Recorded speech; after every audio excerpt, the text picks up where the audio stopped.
চীনের বিপক্ষে অসম যে লড়াই, সেই লড়াইয়ে হারলেও মাঠের খেলায় মন জয় করেছেন আফ্রিদা ঋতুপর্ণারা। তাই তো ম্যাচ শেষে গর্বিত কোচ পিটার বাটলারের দাবি, দুর্দান্ত খেলেছে মেয়েরা। বর্তমান চ্যাম্পিয়নদের বিপক্ষে এমন ম্যাচের অভিজ্ঞতা সামনে কাজে লাগবে বলে বিশ্বাস কোচের। ইতিহাস সৃষ্টির মঞ্চ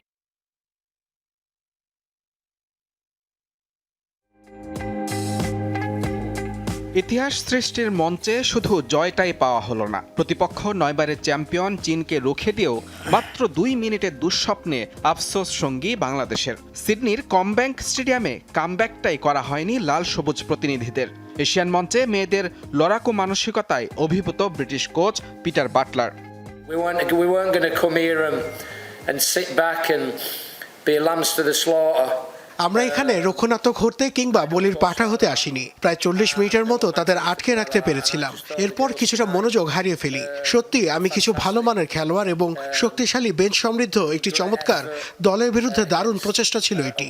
সব মিলিয়ে মেয়েদের প্রচেষ্টা নিয়ে সত্যি গর্বিত এবং তারা সত্যি তাদের দেশের নাম উজ্জ্বল করেছে, জার্সির সম্মান রেখেছে এবং এটি প্রমাণ করে যে আমরা কতটা উন্নতি করছি।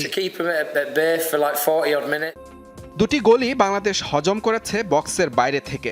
আবার ঋতুপর্ণাদের সফল আক্রমণেও চীনের প্রাচীর হয়ে যান দলটির গোলরক্ষক। সব মিলিয়ে ভাগ্য সহায় ছিল না কোহাতি রূপনাদের। তবে খেলার মাঠে ভাগ্যে ভরসা রাখতে রাজি নন বাটলার। খেলার সুযোগ আসবে, সুযোগ যাবে।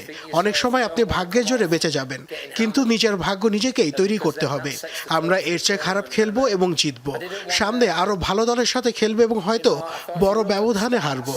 তবে আমি মনে করি আমাদের দৃষ্টিকোণ থেকে সবচেয়ে গুরুত্বপূর্ণ বিষয় হলো মেয়েরা হাল ছাড়েনি। গোল হজম করে কৌশলে পরিবর্তন এনেছেন কোচ, তাতে সফল হয়েছে টাইগ্রেসরা। আরেক শক্তিশালী প্রতিপক্ষ উত্তর কোরিয়ার বিপক্ষেও সেই হার না মানা মানসিকতায় লড়তে চান বাংলাদেশ কোচ।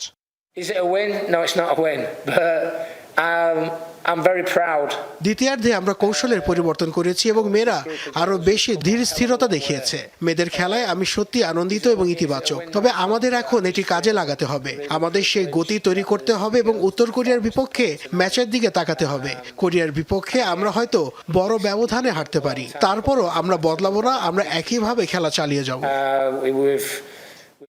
শুক্রবার গ্রুপ পর্বে নিজেদের দ্বিতীয় ম্যাচে উত্তর কোরিয়ার মুখোমুখি হবে বাংলাদেশ।